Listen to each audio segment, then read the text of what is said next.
Guys, go through your last lecture notes. अगर कोई doubt हो तो बोलो. Last lecture perhaps we have completed the preparation part. आज हम लोग properties करने वाले हैं. Anyone having any doubt?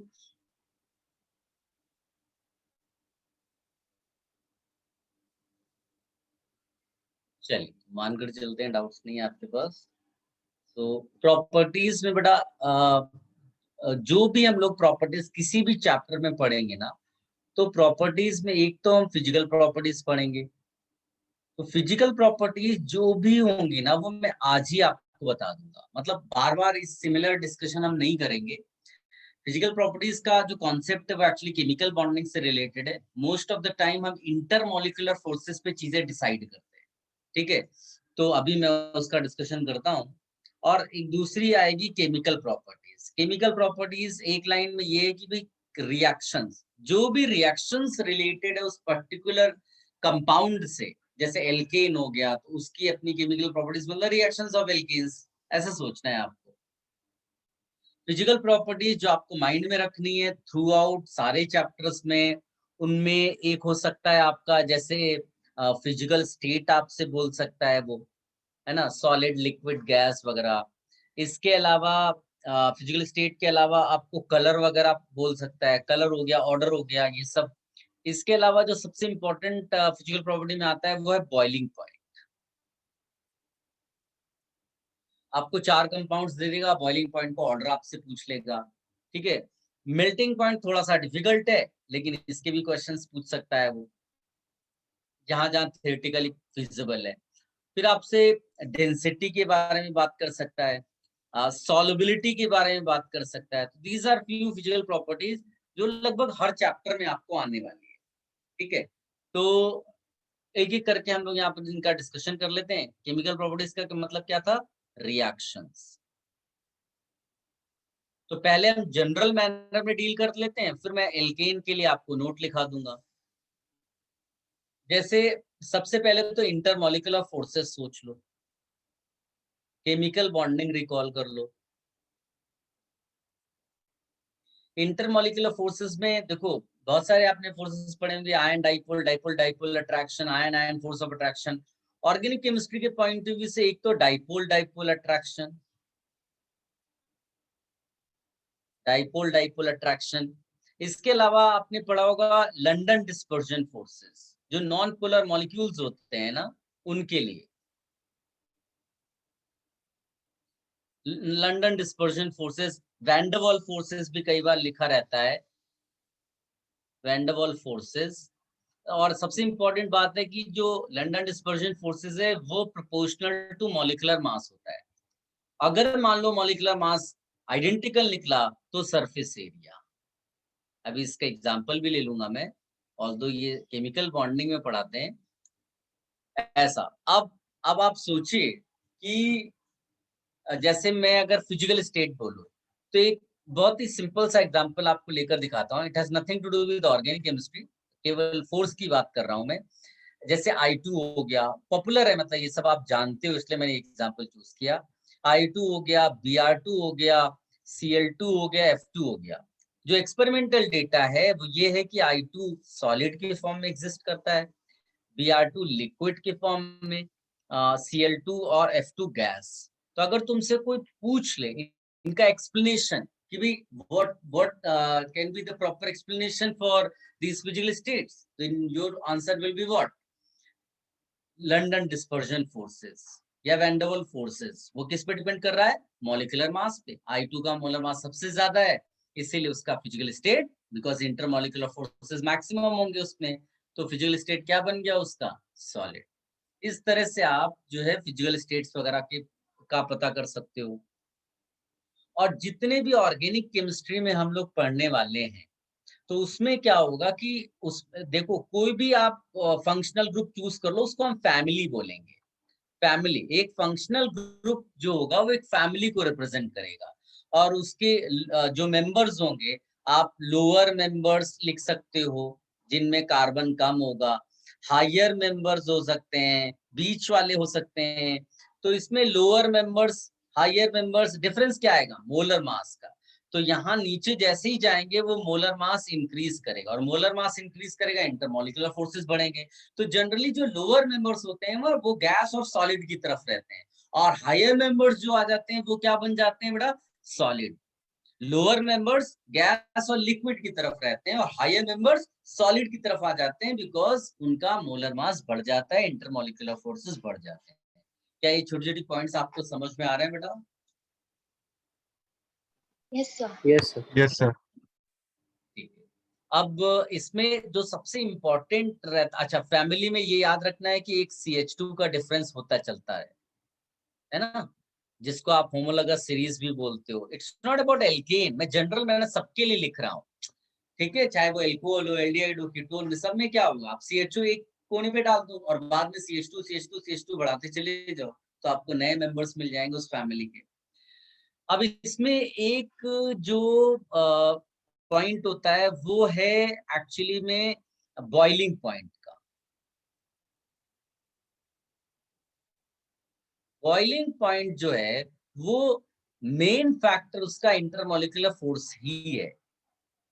देखो फैक्टर्स कई सारे होते हैं, लेकिन कोई एक डोमिनेटिंग फैक्टर होता है तो जो आंसर डिसाइड करता है। तो बॉइलिंग पॉइंट के लिए डोमिनेटिंग फैक्टर कौन सा है, इंटरमॉलिक्यूलर फोर्स। तो अगर उसमें सिंपली देखना है, इंटरमॉलिक्यूलर फोर्स अगर बढ़ेगा तो बॉइलिंग पॉइंट बढ़ जाएगा, बस इतनी ध्यान देने वाली बात है, ठीक है।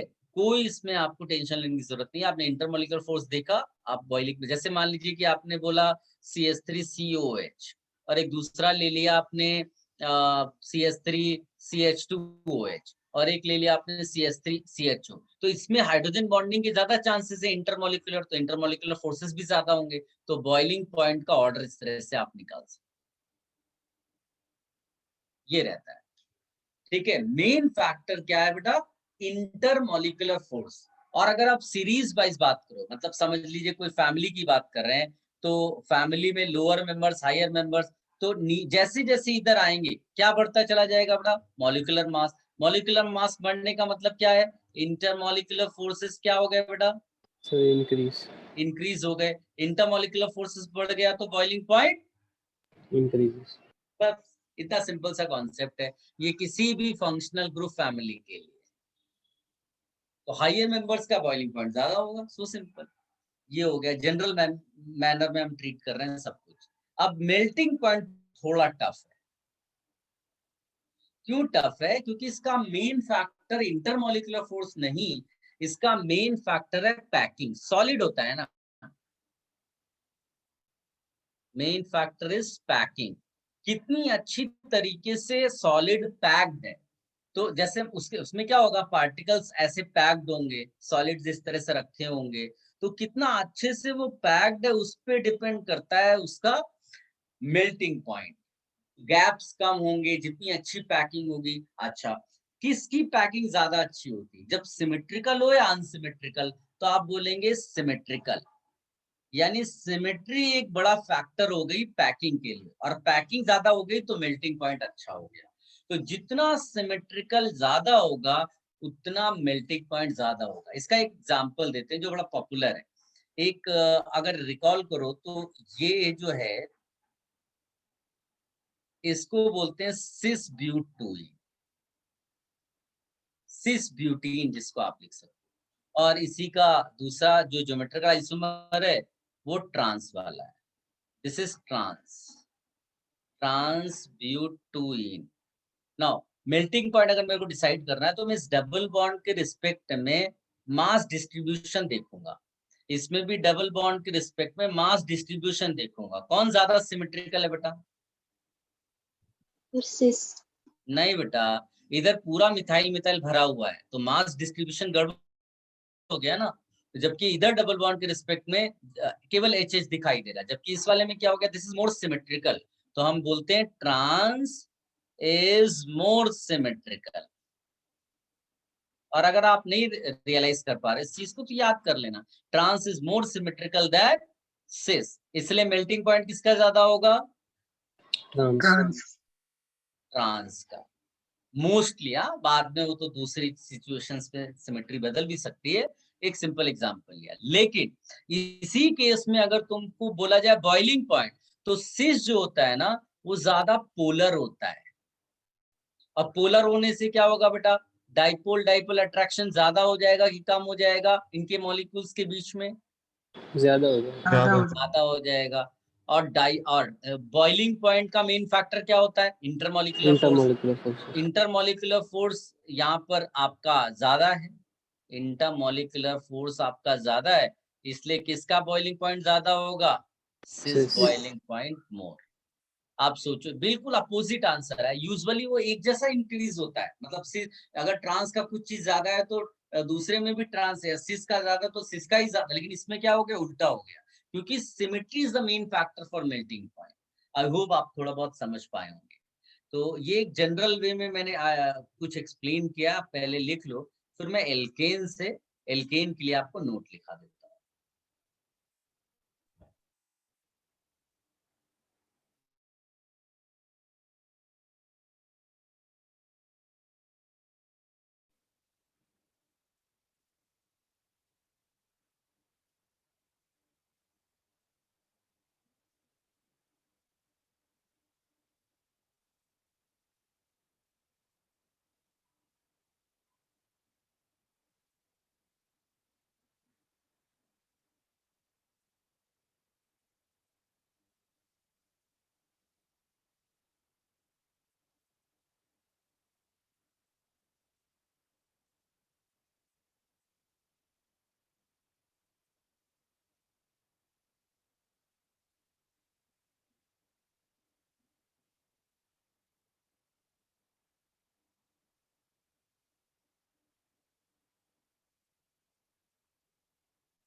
Done sir.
Done, sir.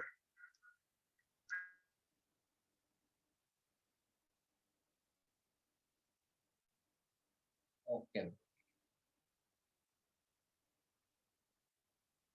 जो डिस्कशन किया उसके बारे में भी लिखो। हाँ बेटा, ये नहीं कि केवल आपने हल्का हल्का सा कॉपी कर लिया।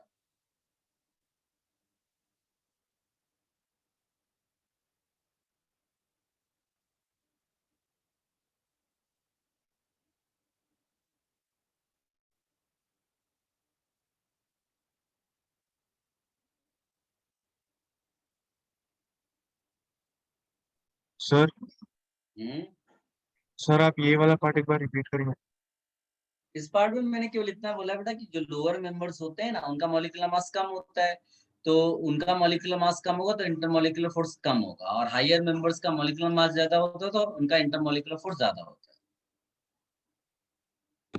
Okay sir.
Done, sir.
Done sir.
Done sir.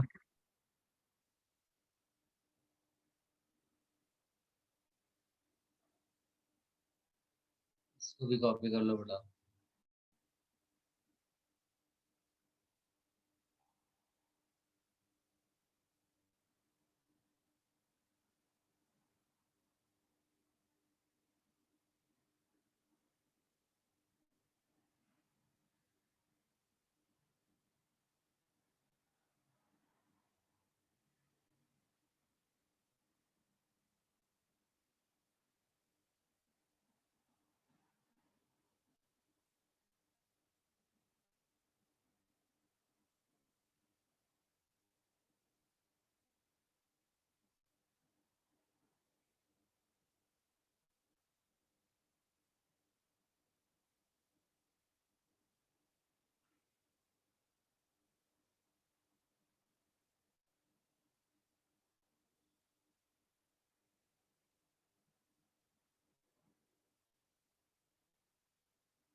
Done, sir.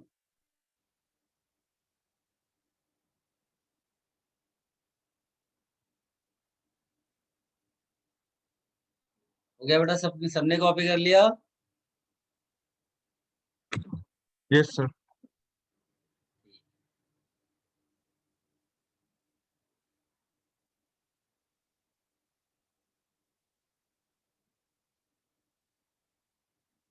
चलो ये हो गया। अब मैं आपको पॉइंट्स लिखाता हूँ एल्केन्स के लिए, है ना।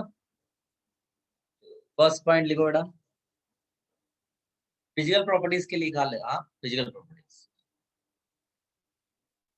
लिखिएगा।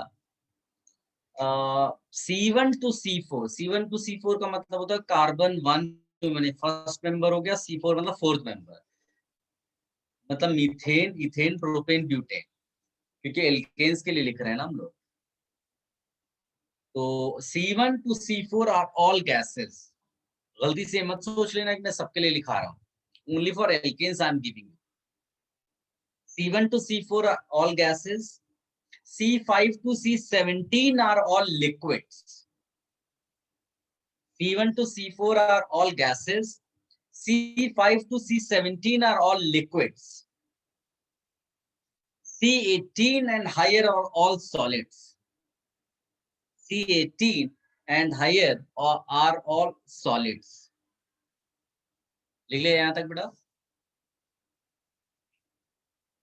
Yes, sir. Yes, sir. Next point लिखिएगा, all are colorless and odorless.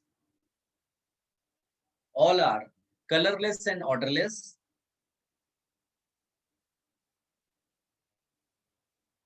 फिर आप लिखिएगा,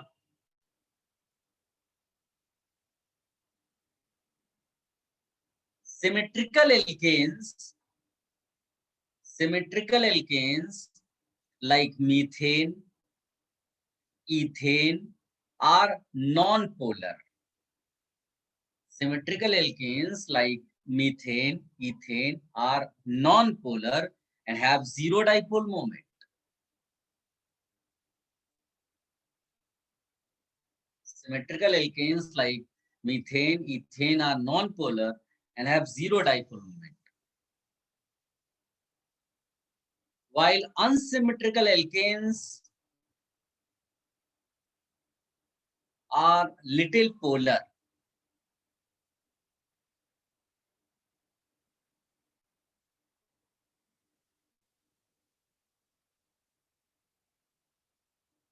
But intermolecular forces are weak. Intermolecular forces are weak. Bracket में लिख देना वीक वैन डर वाल forces.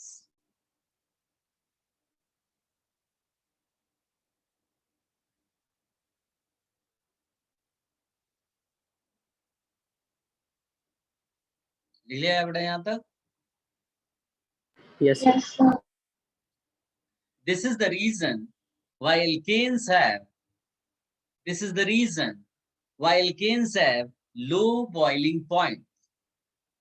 This is the reason why alkanes have low boiling points relative to other functional group compounds.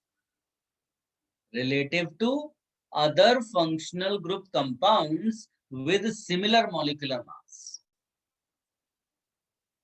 With similar molecular mass. Sir, other के बाद Relative to other functional group compounds with similar molecular mass.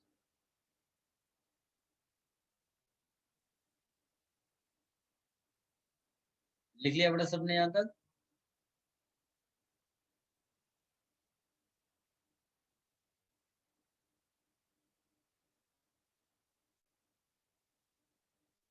Boiling point generally increases. Boiling point generally increases by 20 to 30 degrees Celsius. Boiling point generally increases by 20 to 30 degrees Celsius for each CH2. Boiling point generally increases by 20 to 30 degrees Celsius for each CH2. लिख लिया सबने यहाँ तक बड़ा? Yes, Yes, sir. Yes, sir. अब मैं एक example देता हूँ, हो सकता है केमिकल बॉन्डिंग में भी आपने पढ़ा हो, मैं यूजुअली केमिकल बॉन्डिंग में ऐसा पढ़ाता हूँ। तो इसमें बेटा ये एक इसको बोलते हैं नॉर्मल पेंटेन, इसको बोलते हैं आइसोपेंटेन और ये है नियोपेंटेन। तो इनकी खास बात ये है कि इनका सबका मॉलिक्यूलर मास सेम है, लेकिन बॉइलिंग पॉइंट जो है वो इसका 36.1 डिग्री सेल्सियस है, इसका 27.85 डिग्री सेल्सियस है और इसका 9.5 डिग्री सेल्सियस है। तो इसमें डिफरेंस किस चीज का है? तो हमने क्या लिखा था बेटा कि जो वैन डर वाल्स फोर्स होता है वो डायरेक्टली प्रोपोर्शनल होता है मॉलिक्यूलर मास के, लेकिन अगर मॉलिक्यूलर मास सेम निकला है तो हम लोग क्या देखते हैं, सरफेस एरिया। जितना स्फेरिकल हो जाएगा ना उतना सरफेस एरिया कम हो जाता है। तो इसका मतलब है कि आप इसका बॉइलिंग पॉइंट कम है वो एक्सप्लेन कर सकते हो with the help of weak van der Waals forces, जो कि किसके प्रोपोर्शनल है, सरफेस एरिया के। ठीक है, तो उनकी स्ट्रेंथ और कम हो जाती है, तो बॉइलिंग पॉइंट कम हो गया। Is it clear? Yes, sir. इस एग्जाम्पल को भी आप कॉपी कर लेना बेटा, और फिर आप नेक्स्ट पॉइंट लिखिएगा मेल्टिंग पॉइंट। मतलब नेक्स्ट जो भी हो, नंबर नहीं मालूम।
बोला जाए बेटा?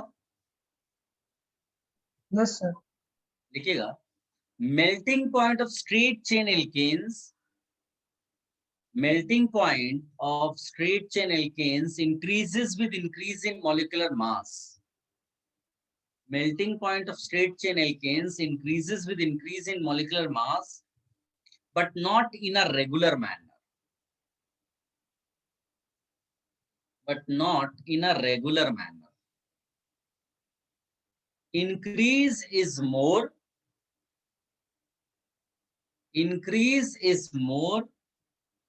when number of carbon atoms changes from odd number to even number.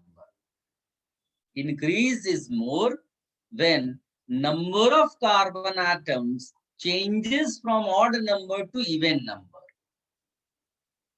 देखो मैं आपको एग्जांपल एक देता हूँ, C9 इस कार्बन का जो एल्केन है, इतने कार्बन का, उसका जो मेल्टिंग पॉइंट है वो 54 डिग्री सेल्सियस है, और जो C10 वाले का है वो है -30 डिग्री सेल्सियस। तो आप इसमें चेंज देख लो। फिर आप देखना जो C10 और C11 से, तो C10 ऑलरेडी मैंने बताया -30 और C11 का जो है -26 है। तो आप देख लो इंक्रीज किसमें ज्यादा हुआ है। तो वही मैं आपको बता रहा हूँ, इसमें आपने लिखा है odd number two even number, और फिर यहीं पर लिख देना increase is less when it is even number two odd number.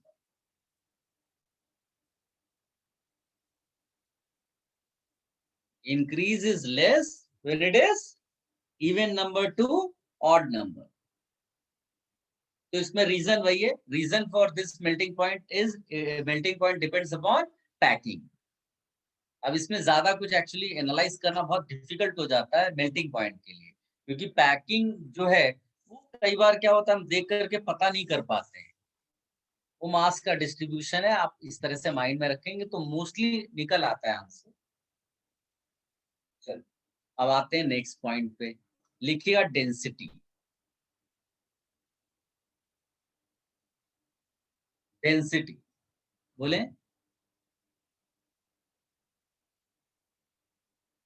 Yes, sir. Yes. लिखिएगा density increases with increase in molecular mass. Density increases with increase in molecular mass. Density increases with increase in molecular mass and reaches a limiting value. Reaches a limiting value of 0.8 gram per ml. 0.8 gram per ml.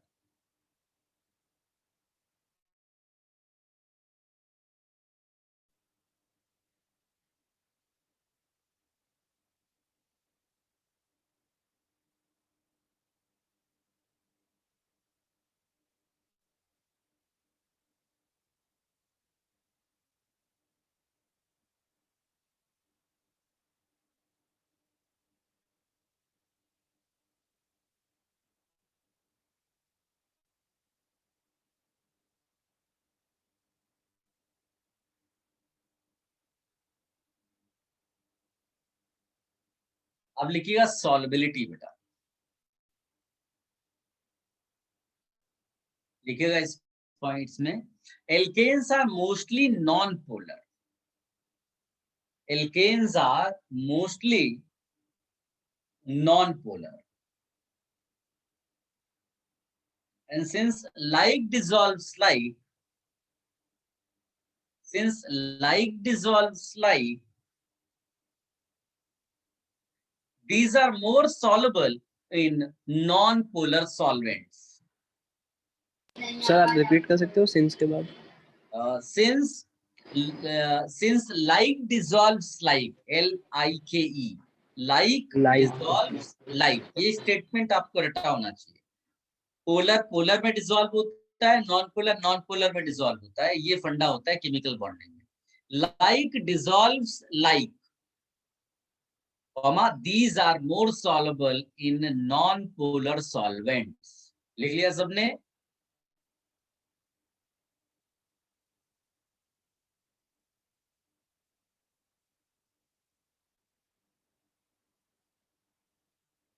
लिख लिया sir. Yes, sir.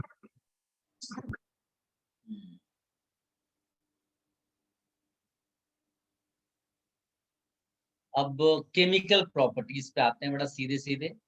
Alkanes की chemical properties में अब, लेकिन alkene की chemical properties में problem ये है कि आप कोई भी एग्जांपल चूज करो, जैसे आप मीथेन ले लो तो देयर इज CH बॉन्ड, आप इथेन ले लो तो आपको CH बॉन्ड भी मिलेगा और CC बॉन्ड भी मिलेगा। ये जो CH या CC बॉन्ड है ये ऑलमोस्ट नॉन पोलर है। और पोलर नहीं होगा अगर मान लो तो उनमें कोई भी सेंटर्स नहीं होंगे डिफरेंट इलेक्ट्रॉन डेंसिटीज वाले। तो हम लिखेंगे यार no centres of different electron density. No centres of different electron density. Normally होता क्या था, याद करिए कि एक सेंटर पे इलेक्ट्रॉन डेंसिटी ज्यादा होती थी और एक पे कम होती थी। जिस पे ज्यादा होती थी उस पे अटैक करने के लिए कौन आता था? ज्यादा वाले पे इलेक्ट्रोफाइल अटैक करता है और कम वाले पे न्यूक्लियोफाइल अटैक करता है। अब इमेजिन करो अगर मान लीजिए इनमें पोलैरिटी नहीं होती, यहाँ कोई सेंटर्स नहीं होते तो अटैक हो पाता क्या? तो उसका आंसर है नो। तो यहाँ पर भी वही सिनेरियो होता है। अगर मान लीजिए कि आपका CC बॉन्ड है या CH बॉन्ड है एंड आप इस पे बेस लाते हो, एसिड लाते हो, न्यूक्लियोफाइल लाते हो, इलेक्ट्रोफाइल लाते हो, तो इसमें हम लोग क्या बोल सकते हैं? हम ये बोल सकते हैं कि alkanes are inert. Alkanes are inert towards most of the reagents. इसीलिए अगर आपको थोड़ा बहुत भी याद हो तो हम लोग इसको पैराफिन्स बोलते हैं। पैराफिन्स बोलते हैं। पैराफिन्स का मतलब ही होता है लिटिल रिएक्टिविटी। ये चीज पहले तो हाईलाइट कर लो कि भाई एल्केन्स की रिएक्टिविटी बहुत ज्यादा नहीं है। ये समझ लो ऐसा है कि कोई बच्चा अगर नहीं पढ़ना चाहता है, कुछ भी कर लो, वो पढ़ने के लिए रेडी नहीं हो रहा है, तो टीचर आ जाएगा, कोई भी, इससे कोई फर्क नहीं पड़ता ना। उसको तो पढ़ने में कुछ इंटरेस्ट ही नहीं है, तो कोई उसका प्रोसेस शुरू ही नहीं होगा। फिर ऐसी सिचुएशन में क्या होता है, दूसरा तरीका अपनाया जाता है। कौन सा? जैसे यहाँ पर कि अगर पोलैरिटी नहीं है और कोई रिएक्शन स्टार्ट नहीं हो पा रही है और बॉन्ड तोड़ना है रिएक्शन के लिए, तो दूसरा तरीका एनर्जी सप्लाई करना। High temperature, presence of light, darkness हटा दो, लाइट की प्रेजेंस होगी, रिएक्शन स्टार्ट हो जाएगा। तो मम्मी पापा क्या करते हैं, फिर दूसरा तरीका अपनाते हैं, फिर पिटाई चालू करते हैं, तो फिर उससे भी प्रोसेस शुरू हो जाता है और बच्चा पढ़ना शुरू कर देता है। सेम यहाँ पर सिनेरियो कि ये नॉर्मल तरीके से रिएक्शन नहीं हो पा रही है, पोलैरिटी के बेसिस पे, कोई अट्रैक्शन ही नहीं है रिएक्टिविटी के लिए, इसीलिए यहाँ पर जो रिएक्शंस होंगी वो कब होंगी बेटा? हाई टेम्परेचर रिएक्शंस, ठीक है, या फिर प्रेजेंस ऑफ लाइट। ये चीज आप हाईलाइट कर लो कि पैराफिन्स वगैरह क्यों बोलते हैं।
Done sir. सबने कॉपी कर लिया बेटा? Yes sir. ओके।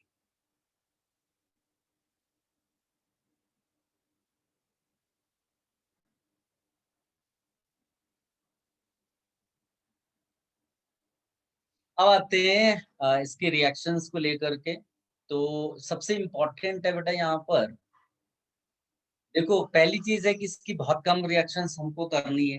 दूसरी चीज है कि इसकी जितनी भी रिएक्शंस करनी है उनमें 99% जो क्वेश्चन आता है वो आता है एक रिएक्शन से, वो है halogenation of alkanes. Halogenation of alkanes, ये आप माइंड में रखना। आपको कुछ और ना भी अगर करना हो इस चैप्टर में, तो पूरा फोकस इस पर्टिकुलर रिएक्शन पे लगा देना, ठीक है।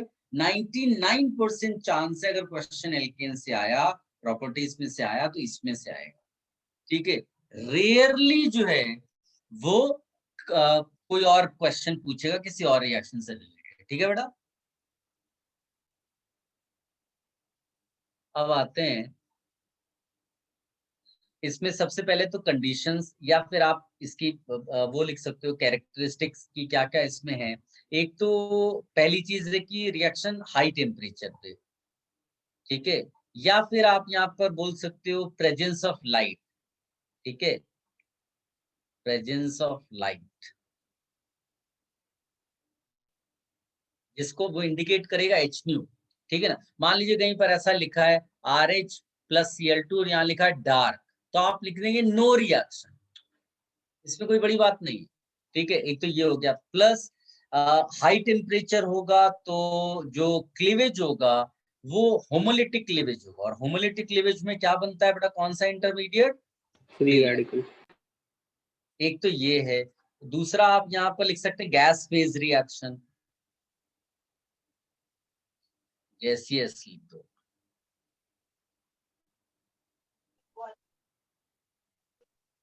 ये आप नोट कर लो, ठीक है।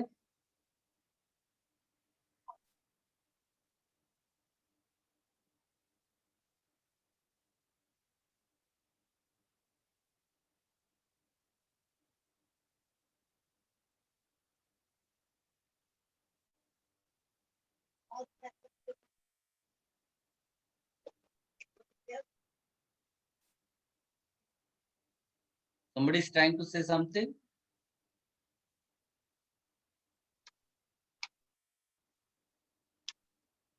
Should I remove this?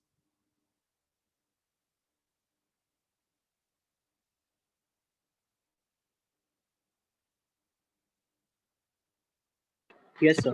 Yes, sir. Okay. देखो सबसे पहले तो मैं रिएक्शन लिख के दिखाता हूँ आपको। CH4 प्लस Cl2 लिख दो और H यहाँ दिखा दो। तो इसमें क्या होता है, मिक्सचर ऑफ प्रोडक्ट्स बनते हैं। एक्चुअली में एक H हटाओगे तो एक Cl लाएंगे हम लोग, तो इसको बोलते हैं मोनो सब्स्टिट्यूशन, या फिर इसको बोलते हैं mono chloro derivative. Plus 2H हटाकर 2Cl भी लग सकता है, इसको बोलेंगे die chloro derivative. Then 3H हटाकर 3Cl लगा दो, ट्राई क्लोरो डेरिवेटिव, और फिर इसी तरह 4Cl लगा दो, टेट्रा क्लोरो डेरिवेटिव, ठीक है। ये मिक्सचर ऑफ मिल रहा है। अब इसमें एक खास बात ये भी है बेटा कि कोई एल्केन जब रिएक्शन करता है X2, जनरल मैनर में लिख रहे हैं हम लोग, तो ये जो X2 हैलोजन, इसमें मेनली Cl2 एंड Br2 लेते हैं हम लोग। वाई? तो उसका आंसर छिपा हुआ है रिएक्टिविटी ऑर्डर में। F2 greater than Cl2 greater than Br2 greater than I2। अब आप बोलोगे कि अगर रिएक्टिविटी ऑर्डर ये है, F2 सबसे ज्यादा रिएक्टिव है, तो आप F2 तो डेफिनेटली यहाँ ले सकते हो, तो उसका आंसर भी F2 ले सकते हैं। बट क्या होता है, उसकी कंट्रोलिंग डिफिकल्ट होती है, एक्सप्लोसिव रिएक्शन होता है। तो ये इतना ज्यादा रिएक्टिव है कि नॉर्मली हम हेलोजिनेशन के लिए F2 यूज नहीं कर पाते, और I2 इतना कम रिएक्टिव है कि परसेंटेज यील्ड ही आपकी पुअर होती है। तो मेनली कौन सा यूज किया जाएगा for direct halogenation of alkanes? Cl2 and Br2। क्या सब बच्चों को ये पॉइंट समझ में आया बेटा? Yes, sir. तो इतना आप लिख लो अपनी मर्जी से, और यहाँ पर साथ में आप HI कह रहा हूँ, HCl बना देना, ठीक है। ये इतना, ये मिक्सचर ऑफ प्रोडक्ट्स मिलता है, सब पैरेलली बन रहा है। हाँ,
सर रिपीट कर सकते हो आप एक बार? क्या बेटा? रिपीट कर सकते हो सर ये?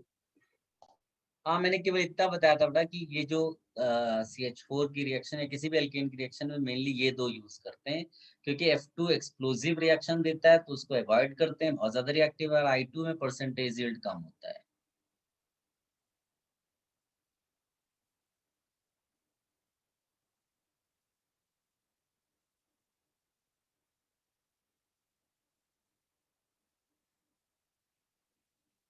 सर और ये सब एक साथ कैसे बनते? वो क्योंकि सब हाई टेम्परेचर की रिएक्शन है, सब जैसे जैसे कोलिजन्स होते जाते हैं आपके नए नए सब्स्टिट्यूशन प्रोडक्ट्स बनते जाते हैं, तो इसमें सिंगल प्रोडक्ट बनाना बहुत डिफिकल्ट रहता है, मिक्सचर बनता है। ठीक है बेटा, ओके सर। इसको हटाते हैं बेटा, सबने कॉपी कर लिया? Yes, sir.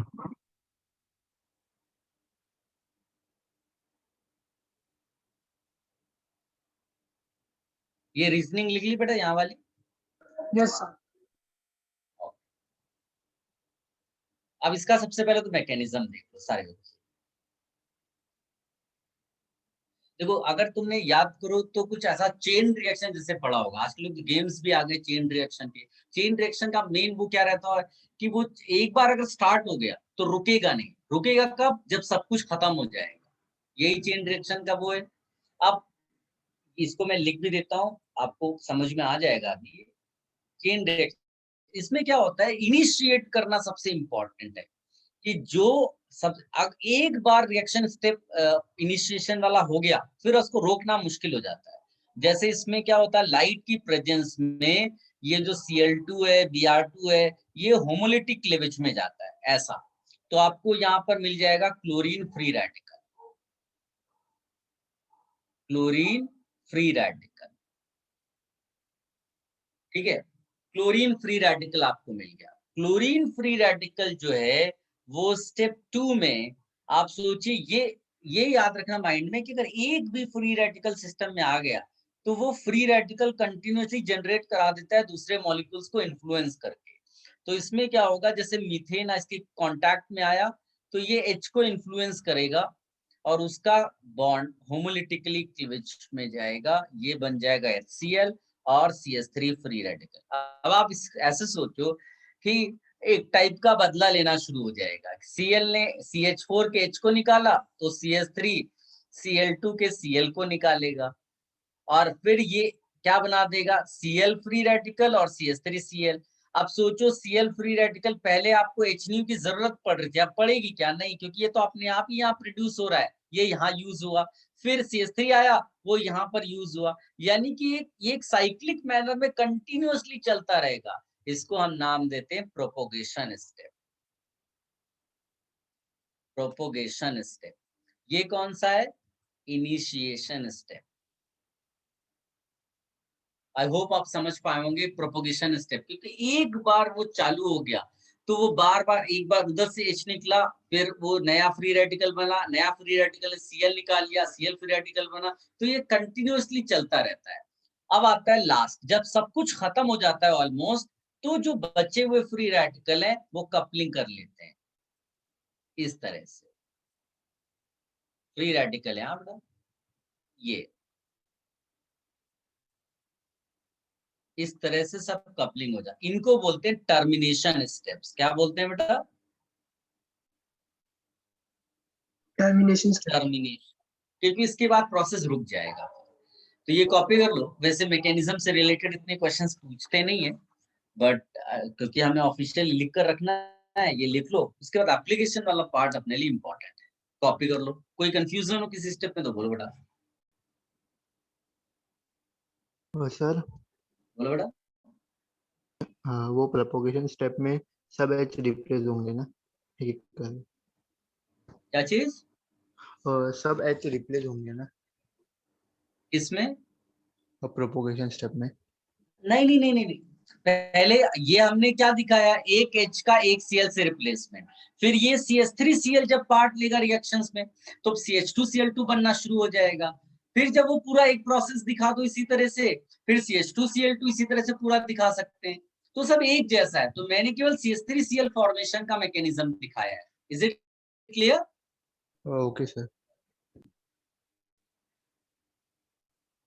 तो फिर सर इधर प्रोपोगेशन स्टेप में अपने वो एरो कैसा किया है वो एक बार बता सकते हो? कौन सा एरो? सर वो एरो ऐसा गोल घुमा के किया है ना? इसकी बात कर रहे हो या इनकी बात कर रहे हो या इस एरो की बात कर रहे हो? यस सर, वो एरो। जो लास्ट वाला ना, वो यस ये सर। दिखा रहा है कि यहाँ का जो CL रेडिकल बना वो फिर इस यहाँ यूज हो जाएगा। इस स्टेप 2 में एक्चुअली 2 स्टेप्स हो रहे हैं ना, इसको आप स्टेज 2 भी लिख सकते हो जिसके अंदर 2 हो रहे हैं। तो ये Cl वापस यूज हुआ, फिर यहाँ एक मिथाइल रेडिकल बना, मिथाइल दूसरे में आके यूज हो गया। तो ये कंटिन्यूअसली साइक्लिक वे में चल रहा है, चल रहा है, चल रहा है, जब तक सब कुछ खत्म नहीं हो जाता। Okay sir.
Done, sir.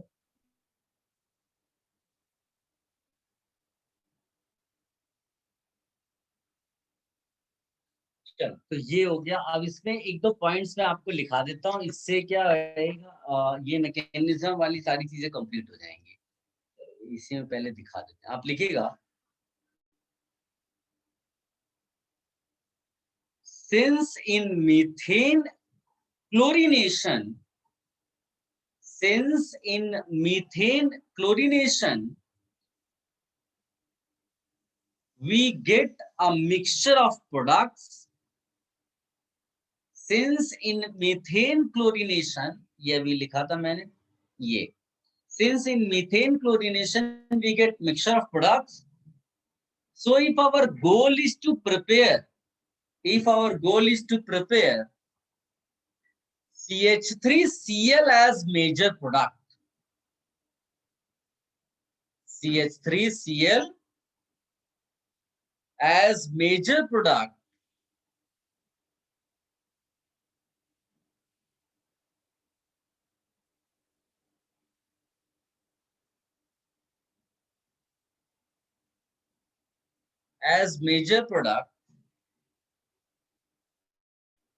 we use methane in large amount.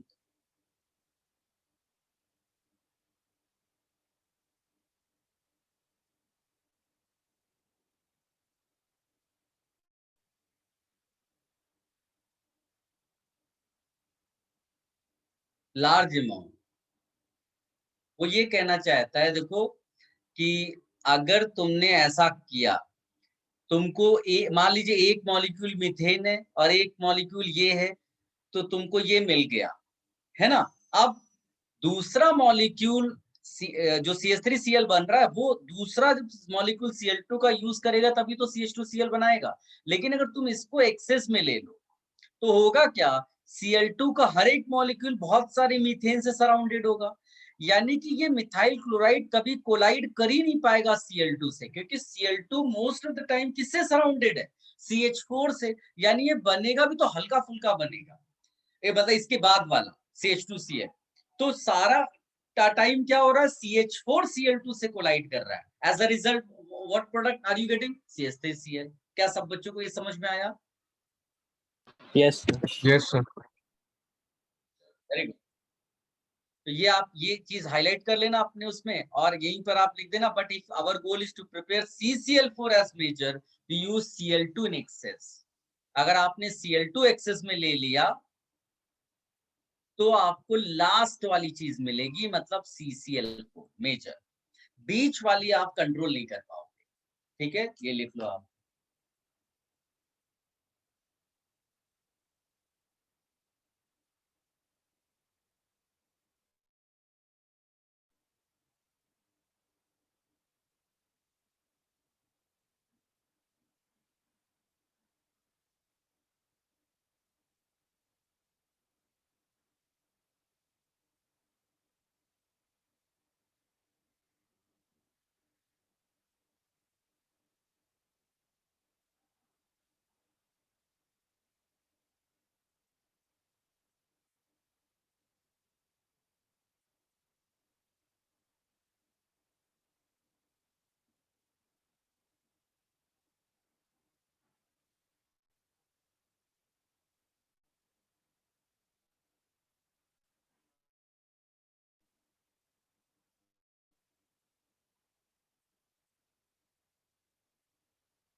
लिख लिया बेटा सबने? Yes, sir. Yes, next point sir. लिखिएगा, direct fluorination is usually explosive, so it is not used. Direct fluorination is usually explosive, so it is not used.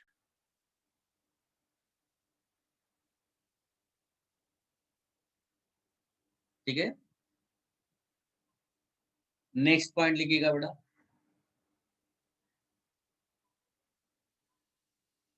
iodination. Iodination is a reversible process. Actually क्या होता है, backward reaction ज्यादा strong है iodination में.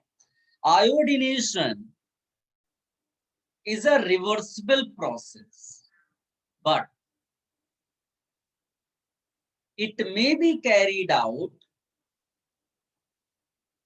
This is important from advanced exam point of view, but it may be carried out in the presence of, it may be carried out in the presence of an oxidizing agent.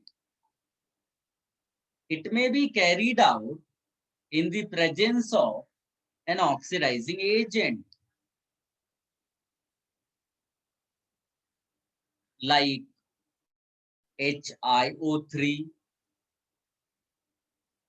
HNO3, HGO, etc. लिया बेटा यहां तक? Yes, sir. Further you add continuation में, oxidizing agent reacts with HI and destroys it. Oxidizing agent reacts with HI and destroys it. This way, the reaction moves in the forward direction. This way, reaction moves in the forward direction.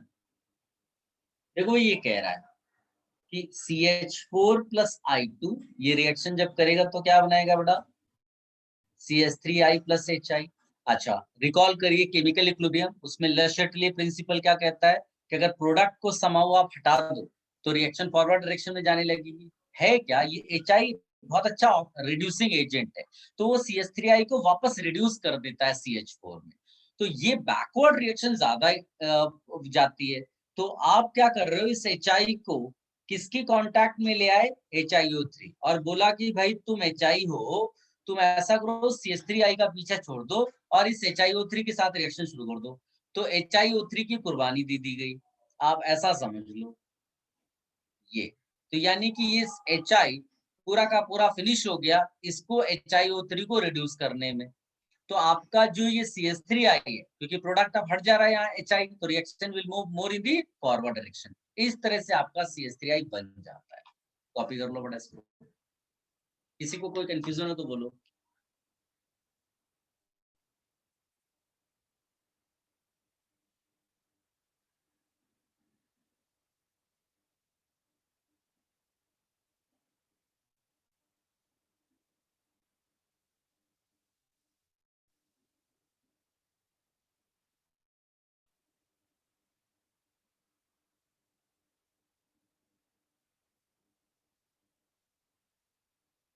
Sir yes, sir आप फिर से note repeat कर सकते हैं? कौन सा note? Oxidising agent reacts with HI के बाद. Oxidizing agents react with HI and destroys it. This way reaction moves in the forward direction. Thank you sir.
Done, sir.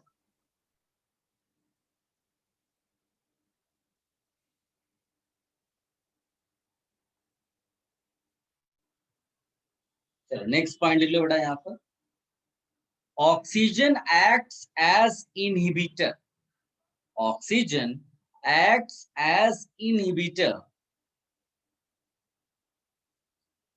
that slows down the halogenation process. Oxygen acts as inhibitor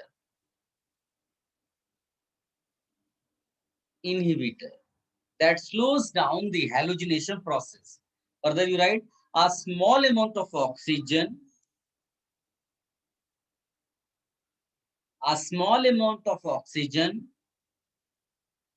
slows down the reaction. A small amount of oxygen slows down the reaction for a period of time. Slows down the reaction for a period of time which depends upon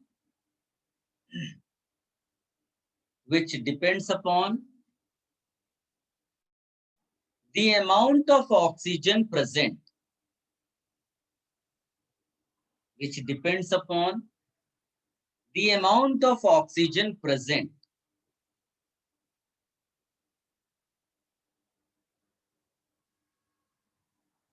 After which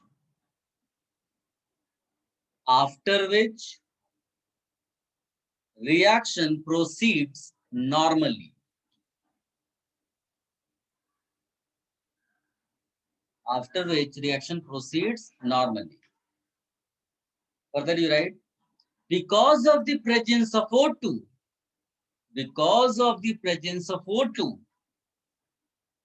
a new free radical is formed.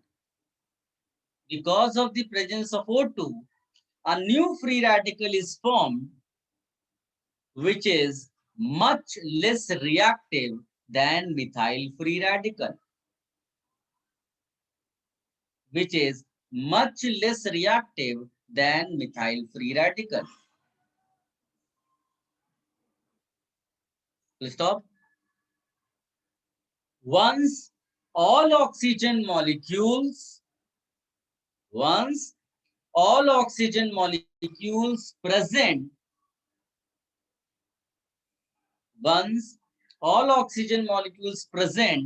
get combined with methyl radicals, the reaction proceeds normally.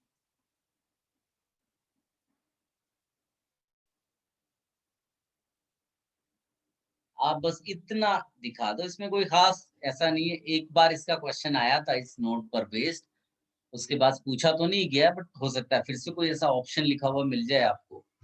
बस इतना सा आप highlight कर लो और केवल mind में ये रखना है कि ऑक्सीजन अगर आता है हैलोजिनेशन के टाइम पर तो वो हैलोजिनेशन के प्रोसेस को स्लो डाउन कर देता है। बस इतना आपको याद रखना है तो आपका काम हो जाएगा। ठीक है बेटा, इसको कॉपी कर लो।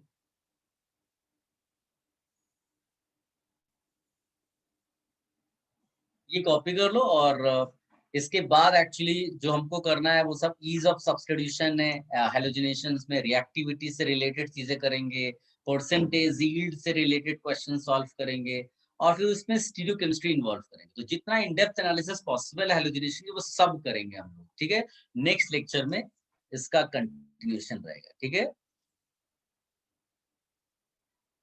और जब वो नेक्स्ट लेक्चर में परहैप्स हम एल्केन्स फिनिश कर लेंगे उसके बाद आप बुकलेट भी अटेम्प्ट कर सकते हो एल्केन्स के लिए।